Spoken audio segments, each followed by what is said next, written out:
اعوذ باللہ من الشیطان الرجیم، بسم اللہ الرحمن الرحیم۔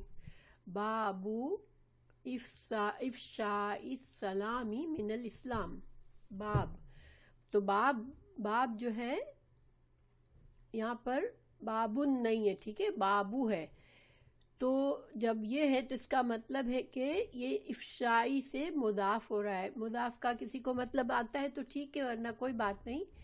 تو بابو افشائی تو اس طرح پڑھیں گے کہ سلام، افشا مطلب ہوتا ہے پھیلانا، السلام سلام کو، تو سلام کو پھیلانے کا باب، ٹھیک ہے۔ جس طرح رسول اللہ، اللہ کا رسول، ایک تعلق ہوتا ہے نا رسول اللہ، اسی طرح باب افشاء السلام، تو اس طرح سے تعلق کو مضاف مضاف الیہ کہتے ہیں گرامر میں، اور اس کا مطلب ہوتا ہے کہ جو بعد والا نام ہے اس کا تعلق پہلے سے ہے۔ تو باب اس بارے میں کہ السلام کو پھیلانے کے بارے میں، من الاسلام، یہ بھی اسلام میں سے ہے۔ اچھا، اب یہ سلام والی حدیث ہم پہلے پڑھ چکے ہیں۔ ہاں، کنیکشن، پوزیشن، ایکچولی پوزیشن ہوتا ہے، دیکھیں اللہ کا رسول، رسول اللہ، تو رسول پر رسولن کے بجائے رسولو لکھتے ہیں، اور اللہ کے ہاں پر کسرہ ڈال دیتے ہیں، تو یہ جملہ یہ بن جاتا ہے اللہ کا رسول، کا مطلب بیچ میں آ جاتا ہے، ٹھیک ہے۔ تو بہرحال اب سلام کے بارے میں ہم حدیث پڑھ چکے ہیں پہلے، ٹھیک ہے، لیکن یہ سیم حدیث دوبارہ آئی ہے، تو میں پھر بھی تھوڑا سا اس لیے بتاؤں گی کہ اس میں باب کی جو ہیڈنگ ہے وہ سمجھنے کے قابل ہے، ٹھیک ہے انشاءاللہ۔ تو وقال عمار نے کہا، حضرت امام بخاری نے عمار رضی اللہ عنہ، یہ ہے عمار بن یاسر رضی اللہ عنہ کا قول یہاں پر ذکر کیا ہے۔ وقال عمار نے کہا، ثلاثن، تین باتیں، تین چیزیں، من جو، جمع کر لے، ان کو، فقد تو تحقیق، جمع اس نے جمع کر لیا، الایمان ایمان کو۔ تو تین چیزیں ایسی ہیں، تین خصوصیات ایسی ہیں جس کو انسان اگر اپنے اندر جمع کر لے، اپنے اندر پیدا کر لے، تو گویا کہ اس کا ایمان کامل ہو گیا، اس نے اپنے ایمان کو مکمل کر دیا، ٹھیک ہے۔ اب وہ تین چیزیں کیا ہیں؟ نمبر 1، انصاف من نفسک، الانصاف، انصاف کرنا، من نفسک، اپنے اندر، اپنی ذات سے انصاف کرنا، یا اپنے نفس کا محاسبہ کرنا، یہ مطلب ہے اصل میں۔ انسان، دیکھیں ہم دوسروں پر، وعلیکم السلام ورحمۃ اللہ وبرکاتہ، جیسے ہم دوسروں کو عام طور پر جج کر رہے ہوتے ہیں نا، مطلب کہ فلاں انسان نے یہ بات اچھی کہی، اس نے یہ اچھی بات نہیں کی، اس نے یہ برا کیا، اس نے یہ برا نہیں کیا، اس نے یہ اچھا کیا، کانسٹنٹلی ہم دوسروں پر ہماری نظر ہوتی ہے، وعلیکم السلام ورحمۃ اللہ، اور ہم ان اے وے ہمارے بیک آف مائنڈ ہمارے یہ محاسبہ چل رہا ہوتا ہے کہ فلاں انسان اچھا ہے، فلاں نے یہ کام اچھا کیا، فلاں نے یہ کام برا کیا۔ مگر یہ بات ہمیں یہاں پر کیا سکھایا جا رہا ہے کہ انسان اپنے نفس کے ساتھ یہ کرے، اپنے نفس کا محاسبہ کرے۔ جو انسان یہ عادت ڈال لے کہ اپنے نفس کا محاسبہ کرتا رہے، تو یہ اس سے کیا ہوگا کہ انسان جب اللہ کی نافرمانی کا کوئی کام کر دے گا تو اسے فوراً یہ ہوگا، نہیں مجھے یہ نہیں کرنا چاہیے تھا، یا کسی بندے کے ساتھ غلط زیادتی کر جائے گا تو کہے گا نہیں مجھے یہ نہیں کرنا چاہیے تھا، گویا اپنی نظر رکھے گا کہ میرا بندوں سے کیا معاملہ ہے اور میرا اللہ سے کیا معاملہ ہے، ٹھیک ہے۔ یہ ایکچولی ایمان کا تقاضا ہے کہ انسان اپنا محاسبہ کرے، کیونکہ دیکھیں ایمان کیا ہے؟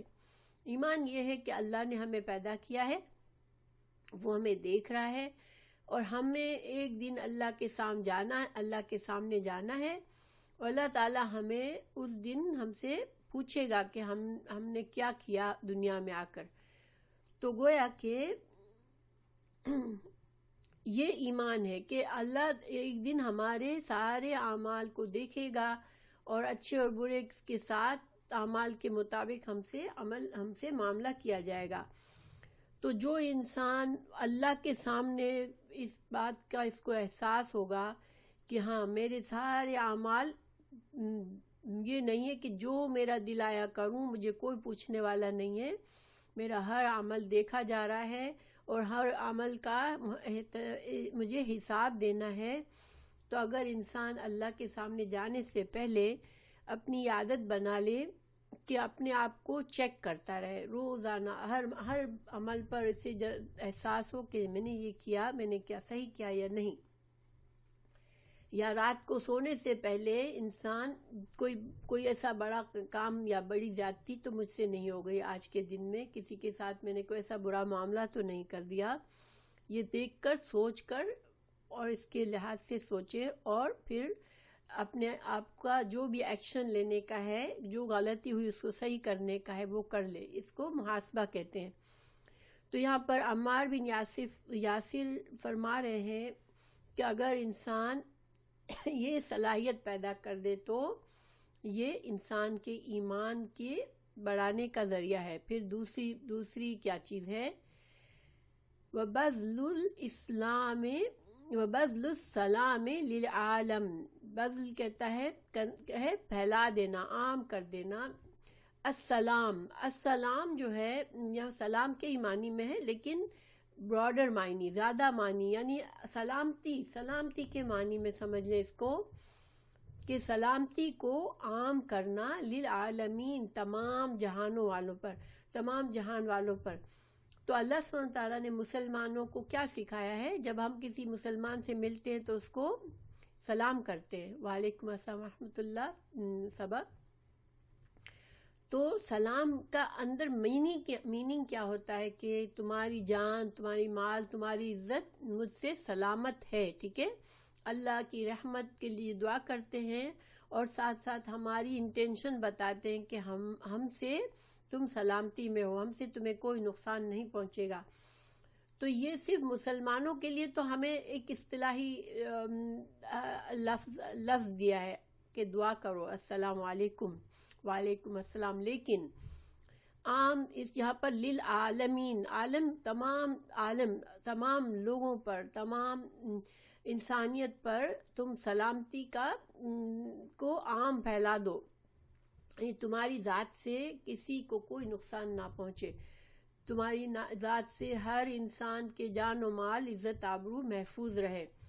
تو اس میں کافر اور نان بلیورز بھی آ جاتے ہیں. ہاں اگر جنگ کرنا ہے تو جنگ کا صرف اسلام میں مقصد کیا ہوتا ہے کہ اللہ کے حقوق میں کمی کرنے والے، دنیا میں فساد اور ظلم کرنے والے، یا اللہ کے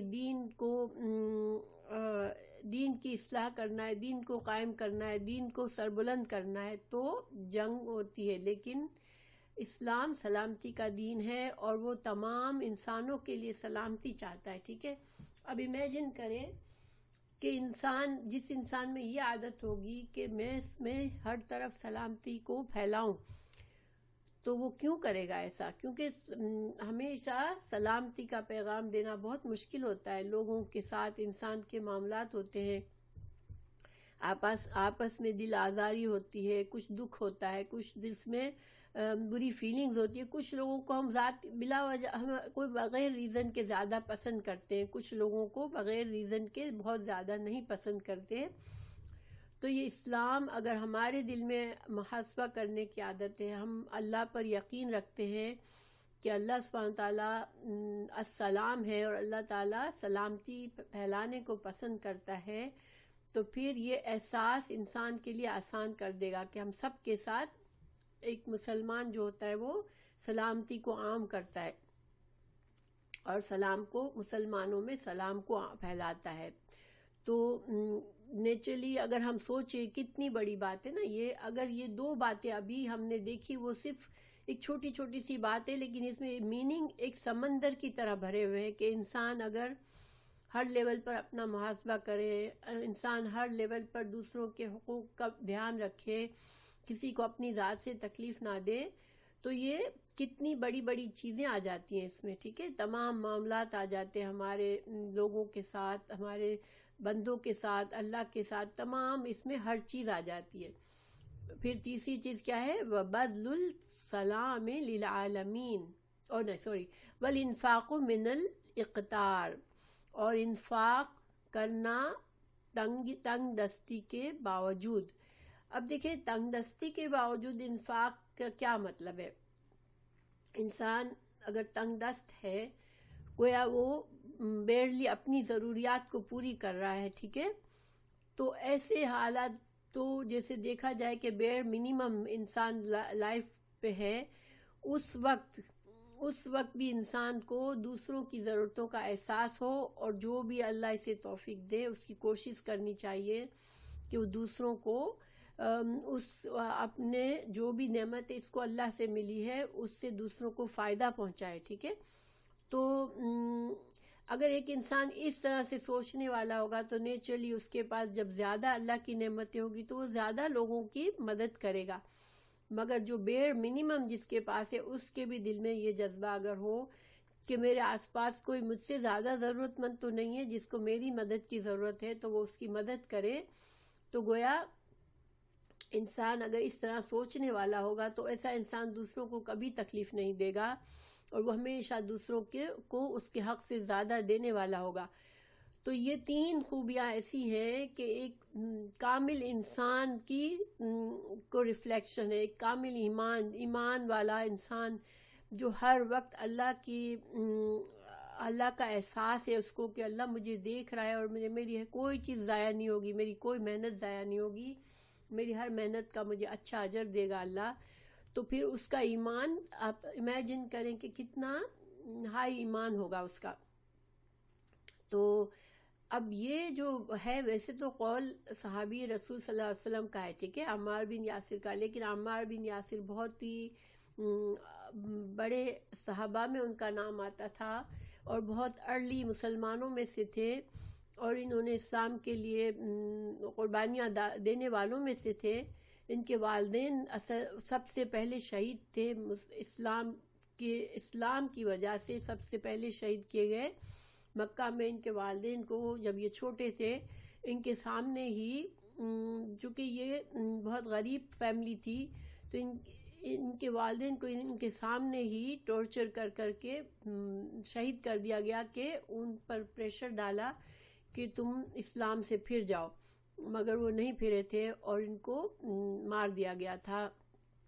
اور یہ چھوٹے سے تھے، ابھی ینگ تھے، تو ان پر فورس کیا گیا کہ تم کہو کہ اسلام کے خلاف کلمہ کہو، آپ صلی اللہ علیہ وسلم کے خلاف بات کرو تو ہم تمہیں چھوڑیں گے۔ تو انہوں نے مجبوری میں ڈر کے مارے بات کری، پھر رسول اللہ صلی اللہ علیہ وسلم کو بتایا کہ مجھے ان لوگوں نے، بعد میں جب وہ پہنچے مدینہ تو بتایا، تو رسول اللہ صلی اللہ علیہ وسلم نے ان سے کہا تمہارے دل کی کیا حالت تھی جب تم نے اسلام کے خلاف میرے خلاف بات کی؟ انہوں نے کہا میرا دل ایمان پر مطمئن تھا۔ تو رسول اللہ صلی اللہ علیہ وسلم نے ان کو کہا کہ چونکہ تم پر زیادتی کی گئی تھی تو تمہیں اس کا کوئی گناہ نہیں ہے۔ بہرحال یہ عظیم صحابی، بہت ارلی وقت میں یہ خاندان مسلمان ہوا تھا، اور بہت اسلام کے لیے انہوں نے اپنے ماں باپ کو اپنی جانیں قربان کرتے دیکھا تھا۔ تو یہ اتنے بڑے صحابی تھے کہ جب انہوں نے یہ بات کہی ہے تو علماء کا دیکھیں، حدیث جو ہے، حدیث رسول اللہ صلی اللہ علیہ وسلم کی طرف جو منسوب کی جاتی ہے وہ بات ہوتی ہے، ٹھیک ہے، لیکن یہ بات، یہ والی جو قول ہے، یہ صحیح سند کے ساتھ صحابی تک گیا ہوا ہے۔ تو ایسی حدیث جس میں صحیح سند ہو اور کسی صحابی کا قول بتایا گیا ہو، لیکن وہ قول ایسا ہو جو کہ اسلام کے بنیادی چیزوں میں سے ہے، جو کہ ایک صحابی اپنے دل سے نہیں کہہ سکتا، ایسی بات ہو جو کہ اللہ کے رسول صلی اللہ علیہ وسلم کی بات سمجھی جائے، تو پھر ایسی حدیث کو، ایسے اثر کو، ایسی بات کو مرفوع کے حکم میں لیتے ہیں. اور مرفوع کا حکم کا مطلب یہ رسول اللہ صلی اللہ علیہ وسلم کی بات سمجھی جاتی ہے. ٹھیک ہے، کیونکہ دیکھیں صحابہ کرام اپنے اجتہاد سے ایسی بات نہیں کہتے تھے جس کا انسان کے لیے اجر و ثواب کی بات ہو، جو کہ تمہیں اس کام میں اتنا اجر ہو سکتا ہے یا جنت مل سکتی ہے، یا تم اس گناہ کی وجہ سے جہنم میں جا سکتے ہو، یا اس کام کی وجہ سے تمہارا ایمان کامل ہو سکتا ہے. صحابہ کرام اس طرح کے اجتہادات والی بات نہیں کرتے تھے، اور اگر کرتے تھے تو اس لیے کرتے تھے کہ انہوں نے رسول اللہ صلی اللہ علیہ وسلم سے سنی ہوتی تھی. لیکن بجائے اسی کہ حدیث کے انداز میں بیان کرے کہ حدثنا رسول اللہ صلی اللہ علیہ وسلم، یا مجھ سے رسول اللہ صلی اللہ علیہ وسلم نے بیان کیا، یہ کہنے کے بجائے صرف قول بیان کر دے، تو اس کو ایسے صحابی کے ایسے قول کو بھی حدیث کے حکم میں لیا جاتا ہے.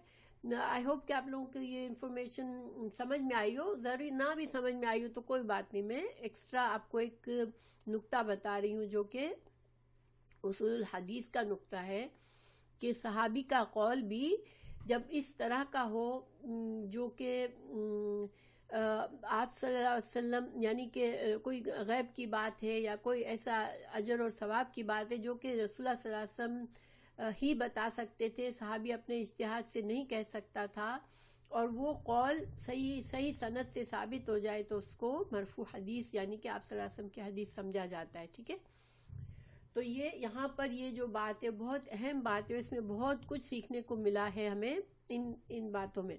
اب امام بخاری یہاں پر کیوں لائے ہیں اس قول کو اپنے باب میں؟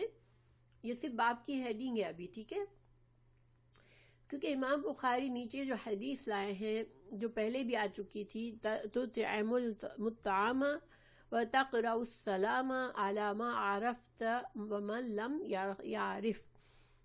تو اس حدیث میں چونکہ کھانا کھلانا اور سلام کو عام کرنا جو ہے وہ بھی، کیونکہ آپ صلی اللہ علیہ وسلم سے سوال ہوا کہ ای الاسلام خیر، کون سا اسلام بہترین ہے، تو آپ صلی اللہ علیہ وسلم نے یہ جواب دیا تھا. تو امام بخاری اس حدیث کو اس قول کے ساتھ ملا کے ہمیں یہ بتانا چاہ رہے ہیں کہ ایمان جو ہے وہ انسان کی پوری زندگی پر محیط ہے.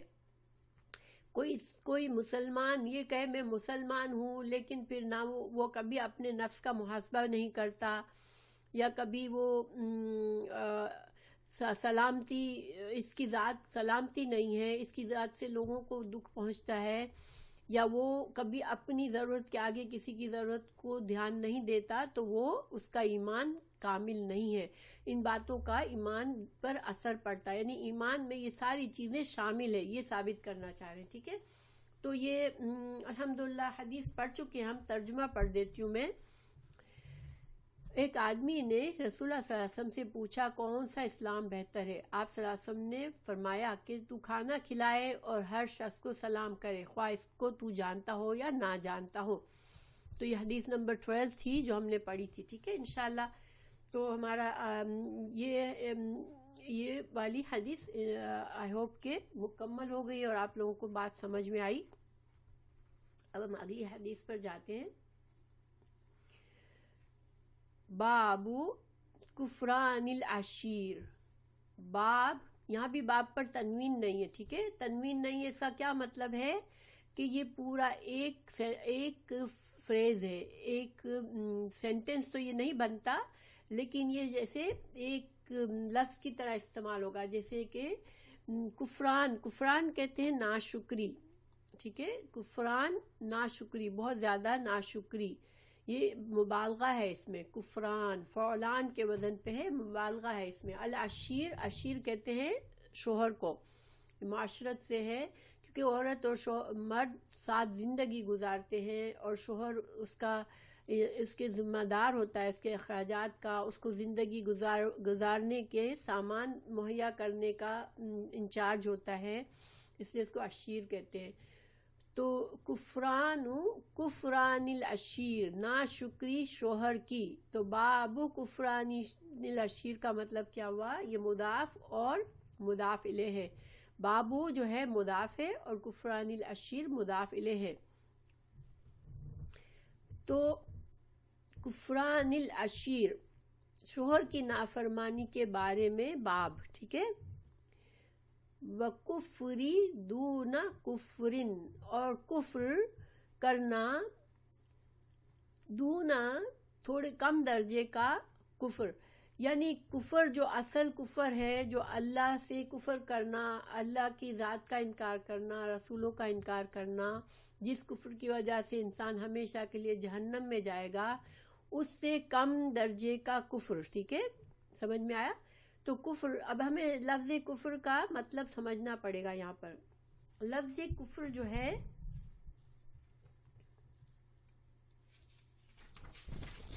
اس کا مطلب ہوتا ہے چھپانا، کسی چیز کو چھپانا.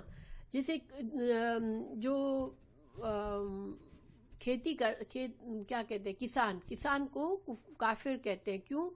کیونکہ وہ دانے کو زمین کے اندر چھپاتا ہے. ٹھیک ہے. تو اگر انسان کفر کو کفر کیوں کہتے ہیں کہ اللہ کا کافر کیوں کہتے ہیں؟ کیونکہ ہاں، انکار کرنا، بالکل انکار کرنا بھی وہی اسی میں آتا ہے، چھپانا، انکار کرنا. انکار کرنا کیا ہوتا ہے کہ آپ کو پتہ ہوتا ہے کہ یہ انکار میں بس صرف خاص بات یہ ہے کہ انسان کو پتہ ہے کہ یہ سچ ہے اور اس کو ماننے سے انکار کرنا. ٹھیک ہے. یعنی کہ اس انکار کے مطلب نہیں ہے کہ میں آپ سے کہوں کہ کیا آپ میرے گھر آؤ گے اور آپ کہو نہیں میں نہیں آؤں گی. تو یہ انکار کا مطلب کفر نہیں ہوتا. کفر سے وہ خاص انکار کہ انسان کو پتہ ہے یہ سچ بات ہے لیکن سچ کو ماننے سے انکار کرنا. تو انکار کرنا بھی کیا ہے؟ چھپانا. دیکھیں، جب انسان کو حق معلوم ہے اور حق کو قبول کرنے سے انکار کر رہا ہے تو وہ کیا کر رہا ہے؟ اصل میں حق کو چھپا رہا ہے دل میں. اس کا دل جانتا ہے کہ یہ حق ہے لیکن وہ زبان سے انکار کرتا ہے. ٹھیک ہے. تو کفر جو اللہ سے کفر کرنے کو کفر اس لیے کہتے ہیں کہ اللہ سبحانہ تعالیٰ نے ہمیں پیدا کیا، اللہ سبحانہ تعالیٰ ہمارا خالق ہے، اس کی عبادت کرنا، اس کی اطاعت کرنا، اس کا بندہ بن کے رہنا یہ حق ہے، اس کے رسولوں کو ماننا یہ حق ہے. لیکن اس حق کو انسان انکار کرے ماننے سے، گویا اللہ سبحانہ تعالیٰ کے حق، جس کا حق ہے کہ اس کو اللہ مانا جائے، اس کو خالق مانا جائے، اس کو رب مانا جائے، اس حقیقت کا انکار کرنا یہ سب سے بڑا کفر ہے. یہ وہ کفر ہے جس سے انسان ہمیشہ کے لیے اللہ کی رحمت سے محروم ہو جائے گا. تو اب امام بخاری یہاں پر اچانک سے کفر کی حدیث کیوں لائے ہیں، کہ شوہر کی ناشکری کی حدیث کیوں لائے ہیں؟ یہ تو باب الایمان ہے نا. تو چونکہ امام بخاری یہاں یہ ثابت کرنا چاہ رہے ہیں کہ جس طرح ایمان کے مختلف درجے ہیں اور ایمان جس طرح سے بڑھتا اور کم ہوتا ہے، اور ایمان کا ایک ہائیسٹ لیول ہوتا ہے، ایک بہت کم درجے کا لیول ہوتا ہے، اسی طرح کفر کے بھی لیول ہوتے ہیں. کفر کا ہائیسٹ درجہ وہ ہوتا ہے کہ انسان اللہ سے کفر کرے، جو کہ سب سے بڑا چھپانا، سب سے بڑے حق چھپانا ہے، اللہ کا کفر کرنا، اللہ کا انکار کرنا. تو اس سے کم کے کفر کو ناشکری بھی کہتے ہیں. دیکھیں، کفر جو ہے وہ ناشکری کے معنی میں آتا ہے. کیوں آتا ہے ناشکری میں؟ دیکھیں، جب انسان ناشکری کرتا ہے تو کیا مطلب ہوا؟ کسی نے اس پر احسان کیا اور اس نے اس کے احسان کو چھپا دیا، اس نے احسان کو مانا نہیں بلکہ چھپایا، اور اس کا اعتراف نہیں کیا کہ ہاں تم نے مجھ پر احسان کیا ہے. ٹھیک ہے. تو اس وجہ سے جو ناشکری کرتا ہے اس کو بھی عربی میں کافر کے معنی میں لیا گیا ہے، کیونکہ ناشکری کرنا ایک حقیقت کو چھپانا ہوتا ہے. کسی نے کسی کا احسان کیا تو تمہیں اس کا شکر گزار ہونا چاہیے، اور شکر گزاری یہ ہے کہ تم اس کو مانو کہ ہاں اس کا مجھ پر احسان ہے. لیکن اس احسان کو ماننے کے بجائے تم انکار کرتے ہو کہ مجھ پر تمہارا کوئی احسان نہیں ہے، تو یہ کیا ہے؟ یہ ناشکری ہے. تو اسی وجہ سے ناشکری کو بھی کفر کہا گیا ہے. ٹھیک ہے. تو قرآن میں ہمیشہ کفر کا لفظ جہاں بھی آیا ہے ہمیشہ کافر کے معنی میں نہیں آیا ہے، اس کفر کے معنی میں نہیں آیا کہ اللہ کے ساتھ کفر کیا کسی نے اور ہمیشہ کے لیے جہنم میں جانے والا کفر کیا اس نے. اس معنی میں نہیں ہوتا، بلکہ کفر کا معنی ناشکری کے معنی میں بھی آیا ہے قرآن میں، اور قرآن میں کفر کا معنی مختلف طریقے سے استعمال ہوا ہے، جو اس کے مختلف لیولز بتائے گئے ہیں۔ تو علماء نے غور و فکر سے کفر کے 4 لیول بنائے ہیں کہ 4 لیول پر قرآن میں کفر کا لفظ آیا ہے۔ تو نمبر 1 کس لیے سے آیا ہے کہ اور یہ کفر جو اللہ سے کفر ہے اس کے 4 لیول آئے، ٹھیک ہے۔ ہاں، کفر اپوزٹ آف ایمان اس وقت ہوتا ہے جب ایمان کیا ہے؟ اللہ کو رب ماننا، اللہ کو خالق ماننا، اللہ کی بندہ ہونے کا اقرار کرنا۔ تو اس کے اگینسٹ کفر کیا ہے کہ اللہ کو رب ماننے سے انکار کرنا، تو اللہ کے حق میں ناشکری ہو گئی، سب سے بڑی ناشکری ہو گئی، اللہ حق کو چھپا دیا گیا۔ سب سے بڑا حق یہ تھا کہ اللہ کو مانے انسان، اللہ کو نہیں مانا، تو اس لحاظ سے کفر اور ایمان اپوزٹ ہو جاتے ہیں، ٹھیک ہے۔ ایمان ہے اللہ کو ماننا اور کفر ہے اللہ کو نہ ماننا، ٹھیک ہے غازیہ، ماشاءاللہ آج آپ بھی موجود ہیں۔ تو اور احسان، کسی کے احسان کے اپوزٹ کفر کیا ہوتا ہے؟ ناشکری ہوتی ہے، ٹھیک ہے۔ تو لیکن قرآن میں جو کفر اللہ کے لیے کفر کیا انسان نے، اس کے 4 درجے ہیں۔ نمبر 1 کفر بالکل انکار کے معنی میں، یعنی اللہ پاک کے وجود کا ہی انکار کر دیا۔ کچھ لوگوں نے، کچھ انسانوں نے اللہ کے وجود سے انکار کر دیا، وہ کافر ہیں اور وہ اللہ کی رحمت سے محروم رہیں گے۔ نمبر 2 کفر جحود۔ جحود جہد ہوتا ہے کہ کوشش کر کے کفر کرنا۔ اس کا کیا مطلب ہے کہ انسان کا دل اس کو بتاتا ہے کہ نہیں یہ سچ ہے، اللہ سچ ہے، لیکن انسان اپنے دنیاوی فائدوں کا اس کو لگتا ہے کہ میں نے یہ سچ مانا تو مجھے اللہ کا بندہ بننا پڑے گا، اور وہ چاہتا ہے کہ اپنی منمانی سے زندگی گزارے، تو وہ زبان سے اس کا انکار کرتا ہے، عمل سے انکار کرتا ہے، تو اس کو کہتے ہیں کفر جحود۔ جحود جیم ہا دال۔ اچھا، پھر ہے کفر عناد۔ اس میں کیا ہے کہ دل سے تصدیق بھی کرتا ہے انسان اور زبان سے بھی خود کو مسلمان کہتا ہے، ٹھیک ہے، مگر اللہ کے احکامات کو تسلیم نہیں کرتا۔ یعنی یہ نہیں سمجھ، مثال کے طور پر کوئی کہے ہاں اللہ تو ہے، اللہ کو مانتا ہوں، لیکن میں یہ نہیں مانتا کہ نماز پڑھنا ضروری ہے، ٹھیک ہے، میں یہ نہیں مانتا روزے رکھنا ضروری ہے، بس اچھا انسان ہوں میں، میرے لیے کافی ہے۔ یہ کیا ہے؟ یہ بھی کفر کی ایک قسم ہے، اس کو کفر عناد کہتے ہیں۔ اسی طرح کفر نفاق۔ کفر نفاق کون سا کفر ہے؟ کہ زبان سے اقرار کرنا مگر دل میں یقین نہ کرنا، ٹھیک ہے، یعنی کہ دل کی حالت اور زبان کی حالت دونوں الگ الگ ہے، کچھ بولتا ہے اور کچھ اندر سے کچھ اور سمجھتا ہے، تو اس کو نفاق کہا گیا۔ تو بہرحال یہ ایک ایکسٹرا آپ کے لیے کفر کی وضاحت تھی، لیکن امام بخاری یہاں پر کیوں لائے کہ یہ بتانا چاہ رہے ہیں کہ ایمان، انسان کے ایمان پر ہر درجے کی ناشکری جو ہے وہ ایمان پر افیکٹ کرتی ہے، کیونکہ اللہ سبحانہ تعالیٰ سچ ہے، حق ہے، اور حق کو تسلیم کرنا یہ ہے کہ چاہے بندوں کا احسان ہو چاہے اللہ کا احسان ہو، انسان اس کا اعتراف کرے، اس کو سمجھے اور اس کو مانے اور اس کا اظہار کرے۔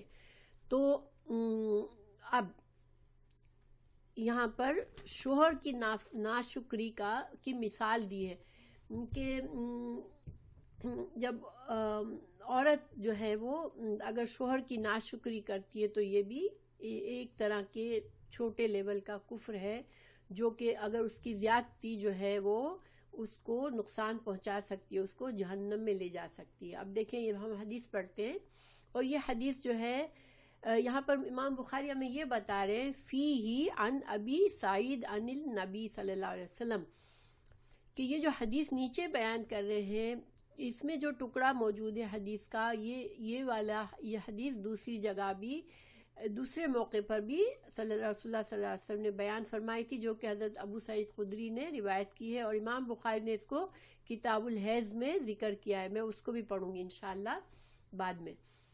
تو اب اس حدیث کو پڑھتے ہیں ہم. حدثنا عبد اللہ بن مسلمۃ عن مالک عن زید بن اسلم عن عطاء ابن یسار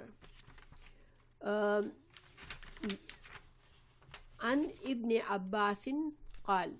تو یہاں پر جو ہے حضرت اس حدیث میں عبداللہ بن مسلمہ نے بیان کیا، وہ امام مالک سے، وہ زید بن اسلم سے، اور عطا بن یسار سے، اور وہ حضرت عبداللہ بن عباس سے رضی اللہ عنہما سے نقل کرتے ہیں. تو پھر کیا ہے آگے؟ اچھا، یہاں پر جو زید بن اسلم ہے راوی، یہ زید بن اسلم یہ جو ہیں یہ غلام تھے. کس کے غلام تھے؟ حضرت عمر فاروق کے غلام تھے، انہوں نے ان کو آزاد کیا تھا.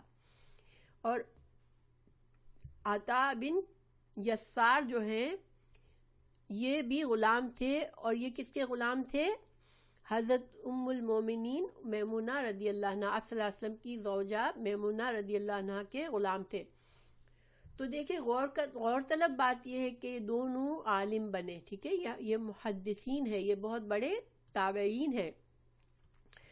تو اسلام میں جو غلامی ہے، تو اسلام کے بعد جو لوگ غلام تھے ان کے ساتھ جو اللہ کے حکم سے جو احسان کا رویہ کیا گیا، اور ان کو تعلیم دی گئی، ان کو پھر بعد میں وہ آزاد کیا گیا، اور وہ بڑے بڑے علماء بن گئے. اور جب علماء بن گئے تو ان کی عزت ایسے ہی ہوتی تھی جیسے کسی بڑے عالم کی عزت ہوتی ہے، اور یہ معزز انسان بنے اور بہت بڑے بڑے عالم بنے. تو یہ اسلام کا حسن ہے کہ غلاموں کو بھی بڑے بڑے علماء بن گئے. غلام اپنے آقا کے ساتھ علم حاصل کر کے، یا اپنے آقا کے اچھے رویے سے اور ان کی تعلیمات سے بڑے علماء بنے. اور حالانکہ غلام کی ذہنیت، آپ کو پتہ ہے کہ جب انسان غلامی میں رہتا ہے تو اس کی ذہنیت اور اس کے اخلاق پر اثر پڑتا ہے، لیکن سبحان اللہ، اللہ سبحانہ تعالیٰ نے بڑے بڑے علماء پیدا کیے جو کہ غلام تھے.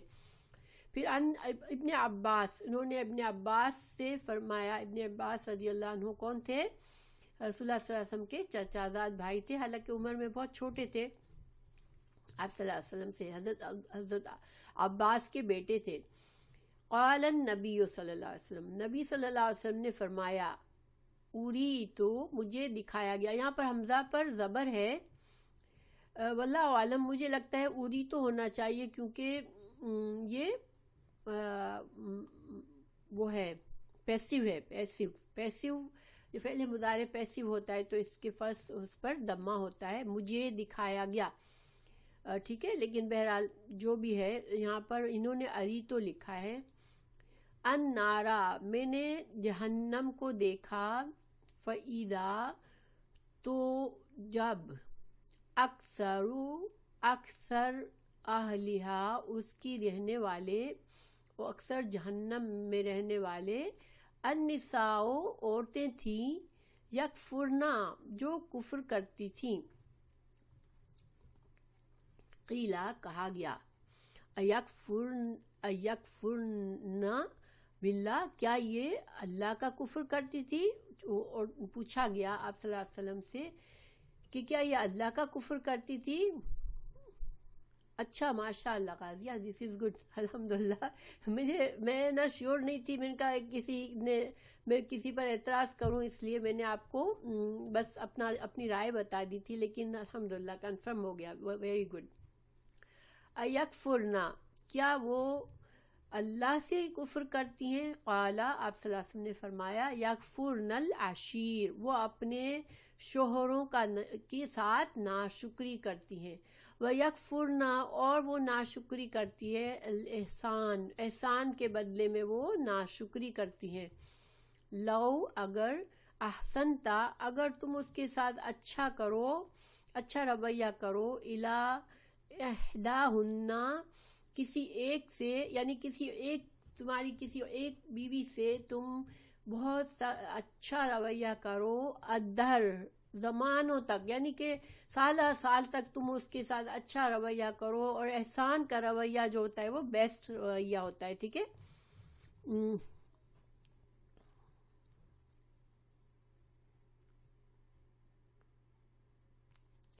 اللہ کو اگر تو اللہ کا احکام کا اقرار تو کریں مگر اپلائی نہ کریں. ہاں فہمینا، یہ بہت ہی عام کیس ہے، میں انشاءاللہ بتاتی ہوں آپ کو اس کے بارے میں بھی، ٹھیک ہے. اچھا تو اللہ تعالیٰ یہاں پہ اس حدیث میں یہ نہیں ہے کہ کوئی شوہر مطلب یہ اوکیجنلی تو اچھا ہے لیکن بس ٹھیک ہے، بہت زیادہ اچھا رویہ بھی نہیں کرتا، ایسا شوہر نہیں ہے. یہاں پر جو شوہر بتایا گیا ہے وہ کیا ہے؟ بہت ہی اچھا رویہ، بہت ہی اچھے اخلاق والا، بہت ہی ہمدرد، بہت پیارے طریقے سے بیوی کے ساتھ معاملہ کرنے والا، اور دل کی وسعت سے اس کے اخراجات پورے کرنے والا، ہر طرح سے احسان کرنے والا. اگر دہر پوری زندگی، یعنی تم سالوں سال، دہر کا لفظ جو ہے وہ انسان زمانے کے لیے استعمال کرتا ہے، اس کا مطلب لمبے عرصے تک، یعنی ہمیشہ اس کے ساتھ تم اچھا سلوک کرو. ثم پھر رأیت، پھر وہ دیکھے، یعنی وہ عورت دیکھے، من کا تم میں، شیئن کوئی چیز سے مطلب یہ ہے کہ اس کو تمہاری کوئی بات پسند نہیں آئی، تم نے کوئی رویہ کیا، کوئی ایکشن کیا، وہ اس کو اچھا نہیں لگا، تو وہ تم سے کہتی ہے قالت ما رأیت، نہیں میں نے دیکھا، من کا تجھ سے، خیرن کوئی بھی خیر، قط کبھی بھی. یعنی کہ ایک شوہر ساری زندگی اس سے اچھا سلوک کرتا ہے، اب اس کو کوئی ایک بات شوہر کی پسند نہیں آئی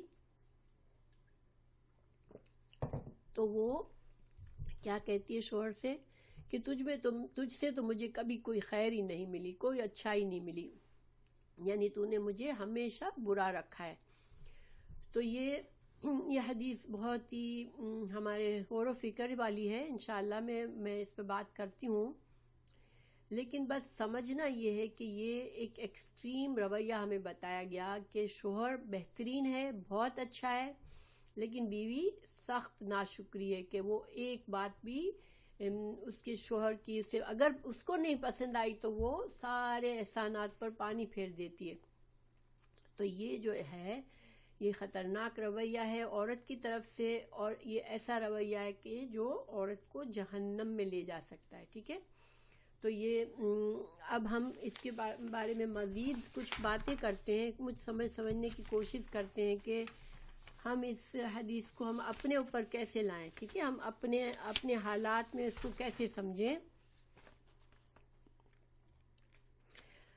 تو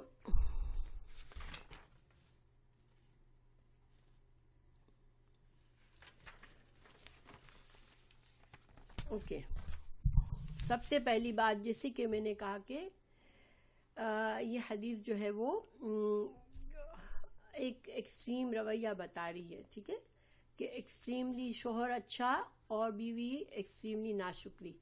اب اسی طرح کا ٹیکس ایک اور حدیث میں آیا ہے جو کہ آپ صلی اللہ علیہ وسلم ایک بار عید کے دن خطبہ دیا تو عورتوں نے آپ سے ریکویسٹ کی کہ یا رسول اللہ صلی اللہ علیہ وسلم آپ ہمیں بھی کوئی نصیحت کریں، کیونکہ ہمیں آپ مردوں سے تو نصیحتیں کرتے ہیں اور ہم عام طور پر پیچھے ہوتے ہیں، اور ہم چاہ رہے ہیں کہ آپ خاص ہمیں کوئی نصیحت کریں، ٹھیک ہے.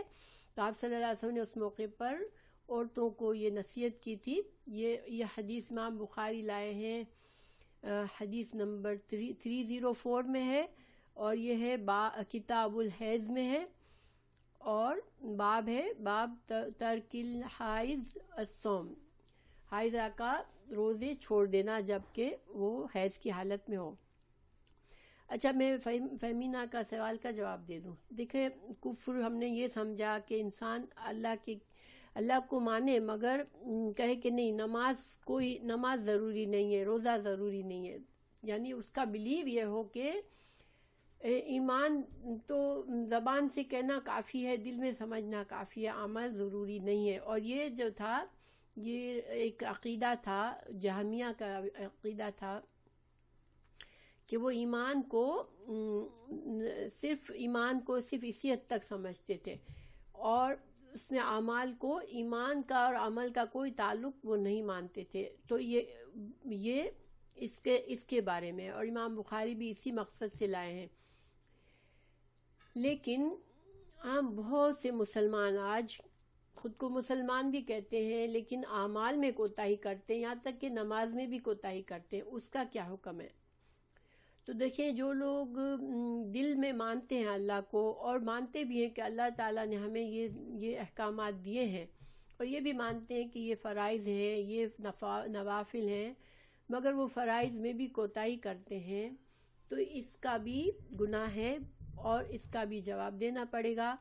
اور ہو سکتا ہے اللہ سبحانہ تعالیٰ اپنی رحمت سے یا اس بندے کی کسی خوبی کی وجہ سے اس کے ساتھ آسانی کا معاملہ کرے اور اس کو معاف بھی کر دے اور اس کو جنت میں بھی ڈال دے، ٹھیک ہے. لیکن یہ بھی ہو سکتا ہے کہ ایسا بندہ جس نے اپنے فرائض میں کوتاہی کی اور پھر کبھی اس نے کوئی معافی بھی نہیں کی. اور دیکھیں، نیکیاں دوسری نیکیاں ہم جب نیکیاں کرتے ہیں اور ایمان ہوتا ہے ہمارے دل میں، تو ہمارے بہت سے گناہ اللہ سبحانہ تعالیٰ ان نیکیوں کی وجہ سے بھی معاف کر دیں گے. جیسے مثال کے طور پر فرض نمازوں میں جس نے کمی کی، اس نے اگر نفل نمازیں پڑھی ہوں گی تو اللہ سبحانہ تعالیٰ جب اس کا کاؤنٹ ہوگا اور اس نے فرض نمازیں نہیں پڑھی ہوگی تو اس کی نفل نمازوں اور نفلی عبادات کو دیکھ کر اللہ سبحانہ تعالیٰ اس کو معاف کر دیں گے، ٹھیک ہے. لیکن یہ بھی ہو سکتا ہے کہ اللہ سبحانہ تعالیٰ پکڑ لے کہ نہیں، اس بندے کے اندر اس نے لاپرواہی اس حد تک کی کہ کبھی ہوش ہی نہیں کیا، تو پھر اس کو سزا کے طور پر وقتی طور پر جہنم میں جانا پڑے، اور پھر اللہ تعالیٰ اس کو معاف فرما دے اور اس کو جنت میں لے جائے. کیونکہ ایمان کے ساتھ ہمیشہ جہنم میں کوئی بھی نہیں رہے گا. جس کے دل میں ایمان تھا وہ پھر ایک دن جہنم سے نکل آئے گا. لیکن ظاہری بات ہے کہ ایک مومن کبھی بھی اس طرح لاپرواہی نہیں کرے گا، کیونکہ ہمیں نہیں پتہ اللہ سبحانہ تعالیٰ کیا کریں گے، ٹھیک ہے. یہ تو ایک چانس لینے والی بات ہے کہ اللہ رحیم ہے، اللہ معاف کر دے گا، لیکن کیا پتہ اللہ سبحانہ تعالیٰ پکڑ لے، پھر کیا کرے انسان، ٹھیک ہے. اس وجہ سے انسان کو چاہیے کہ اگر اللہ پر یقین رکھتا ہے تو ہمیشہ اللہ کا خوف اور اللہ کی امید کے درمیان رہے، اور اپنی پوری کوشش کرے کہ تمام عبادات کا خیال رکھے اور نفلی عبادات میں بھی کثرت کرے، تاکہ اگر فرض عبادات میں کمی ہوئی ہے تو اللہ سبحانہ تعالیٰ نفلوں کی وجہ سے اس کی کمی پوری کر دے انشاءاللہ. تو فہمنا آپ کو جواب مل گیا ہوگا اس کا.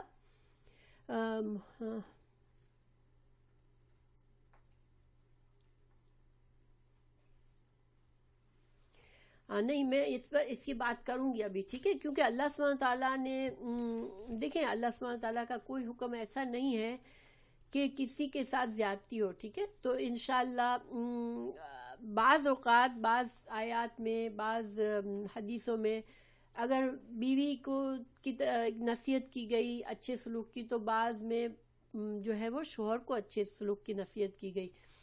اور دونوں پر ضروری ہے کہ وہ اپنی اپنی کوتاہی کو دیکھیں. ہم سامنے والے کی کوتاہی تو ہمیں نظر آتی ہے اور ہم اس کو شکایت بھی کر لیں گے، ہم اس کے بارے میں اس کو زیادتی بھی مان لیں گے کہ یہ زیادتی ہے اس کی. لیکن ہم اگر اپنی مانیں گے تو ہم اپنی اصلاح کریں گے تو ہم کو فائدہ ہوگا انشاءاللہ. یہاں پر جو یہ خاص حدیث ہے یہ عورتوں کے لیے نصیحت ہے، تو میں پڑھتی ہوں انشاءاللہ.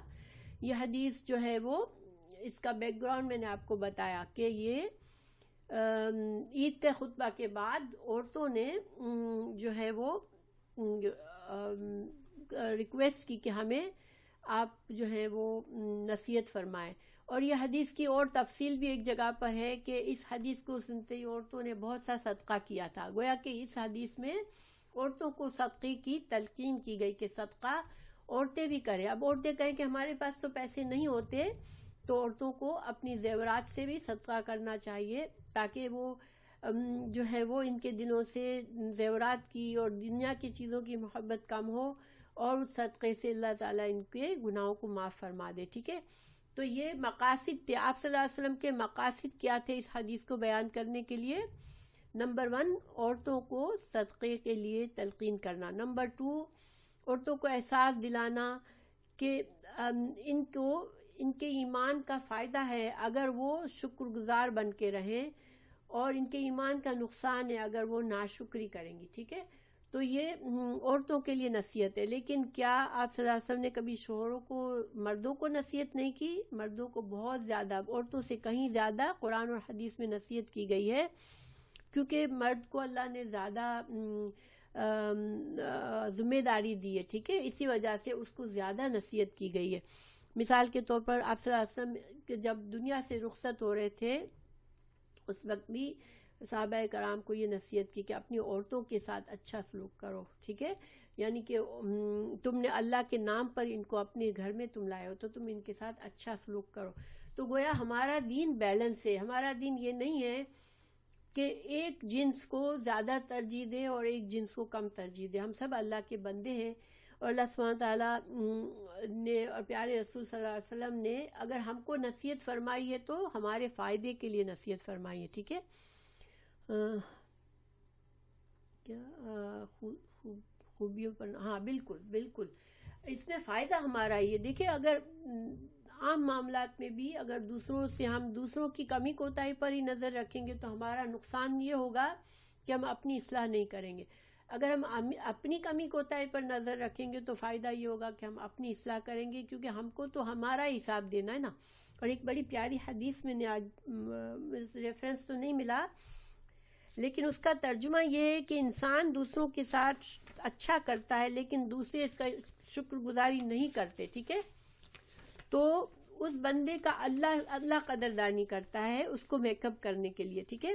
من لا یشکر الناس لا یشکر اللہ، کہ اللہ سبحانہ تعالیٰ اس بندے کے لیے کی قدر کر لیتا ہے، اس کے میک اپ کر دیتا ہے جس نے دوسروں پر احسان کیا اور دوسروں نے اس کی ناشکری کی، ٹھیک ہے؟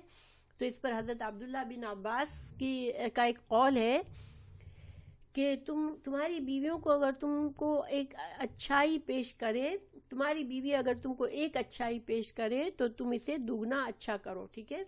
وہ حضرت عبداللہ بن عباس نے مردوں کو یہ نصیحت فرمائی، اور انہوں نے کہا کہ میں اپنی بیوی سے اچھا کرتا ہوں مگر اس سے مطالبہ نہیں کرتا کہ میرے ساتھ اچھا کرے. یعنی عبداللہ بن عباس کہہ رہے کہ میں اپنی بیوی کے ساتھ بہت اچھا سلوک کرتا ہوں مگر اس سے کبھی مطالبہ نہیں کرتا کہ تم میرے ساتھ کوئی اچھائی کرو، تاکہ اللہ میرے لیے قدردانی کر کے کرے آخرت میں. سبحان اللہ.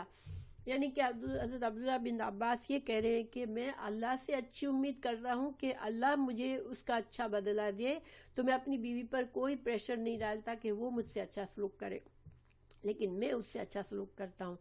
تو یہ نصیحت حضرت عبداللہ بن عباس نے کی، اور یہ مثال کے طور پر بتایا کہ جس کا شکر، یہ حدیث اس کے ساتھ ہے کہ جس کا شکر لوگ نہیں کرتے اللہ اس کی قدردانی کر لیتا ہے، تو اس کا بدلہ دے دیتا ہے. اب میں یہ حدیث پڑھتی ہوں انشاءاللہ. میں صرف حدیث پڑھوں گی کیونکہ ہمیں اس میں صرف سمجھنا ہے کہ یہ دوسری جگہ یہ آئی ہے، اور یہی والی حدیث جو اب پڑھنے جا رہی ہوں یہ اور بھی تفصیل سے دوسری جگہ امام بخاری اس کو مختصر لائے ہیں، لیکن اور جگہوں پر یہ ہے جس کا میں انشاءاللہ آپ کو تھوڑا سا بتاؤں گی، ٹھیک ہے؟ اوکے. آپ صلی اللہ علیہ وسلم نے فرمایا،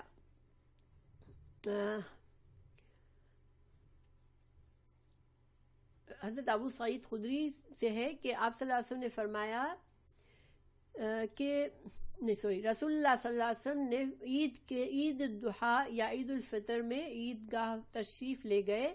وہاں آپ صلی اللہ علیہ وسلم نے عورتوں کے پاس سے گزرے. فرمایا، اے عورتوں کی جماعت صدقہ کرو کیونکہ میں نے جہنم میں زیادہ تم ہی کو دیکھا ہے. انہوں نے کہا، یا رسول اللہ صلی اللہ علیہ وسلم ایسا کیوں ہے؟ آپ نے فرمایا کہ تم لعن طعن بہت کرتی ہو اور شوہر کی ناشکری کرتی ہو. باوجود عقل اور دین میں ناقص ہونے کے میں نے تم سے زیادہ کسی کو بھی ایک عقل مند اور تجربہ کار آدمی کو دیوانہ بنا دینے والا نہیں دیکھا. عورتوں نے عرض کی کہ ہمارے دین اور ہماری عقل میں نقصان کیا ہے یا رسول اللہ صلی اللہ علیہ وسلم. آپ صلی اللہ علیہ وسلم نے فرمایا کیا عورت کی گواہی مرد کی گواہی سے نصف نہیں ہے؟ انہوں نے کہا جی ہاں. آپ صلی اللہ علیہ وسلم نے فرمایا بس یہی اس کی عقل کا نقصان ہے. پھر آپ نے پوچھا کیا ایسا نہیں ہے کہ جب عورت حائضہ ہو تو نہ نماز پڑھ سکتی ہے نہ روزہ رکھ سکتی ہے؟ تو عورتوں نے کہا ایسا ہی ہے. آپ صلی اللہ علیہ وسلم نے فرمایا کہ یہی اس کے دین کا نقصان ہے. اس حدیث میں بہت ساری باتیں ہمارے سیکھنے کے لیے، لیکن یہاں امام بخاری صرف اس وجہ سے روزہ رکھنے کی ممانعت حیض میں، اس وجہ سے یہاں پر کتاب الحیض میں اس کو لائے ہیں. اچھا، اب ہمارے سیکھنے کی کیا باتیں اس میں کہ آپ صلی اللہ علیہ وسلم نے سب سے پہلے یہ فرمایا کہ عورتیں صدقہ کم کرتی ہیں، تو عورتوں کو نصیحت فرمائی کہ تم صدقہ کیا کرو، ٹھیک ہے. اور جیسا کہ میں نے بتایا کہ ہمارے پاس اگر پیسوں کی کمی ہو، کیونکہ شوہر کماتے ہیں، ہو سکتا ہے ہمارے پاس اتنے نہ ہوں، تو ہم اپنے زیور سے یا ہمارے پاس جو بھی چیزیں ہوں اس میں سے کچھ نہ کچھ دے سکتے ہیں، ٹھیک ہے. اور نمبر 2، اب آپ صلی اللہ علیہ وسلم نے یہاں پر بتایا کہ میں نے تم میں سے میں نے جہنم میں زیادہ تمہیں کو دیکھا ہے. اس کا کیا مطلب ہے؟ کیا عورتیں زیادہ ہوگی جہنم میں؟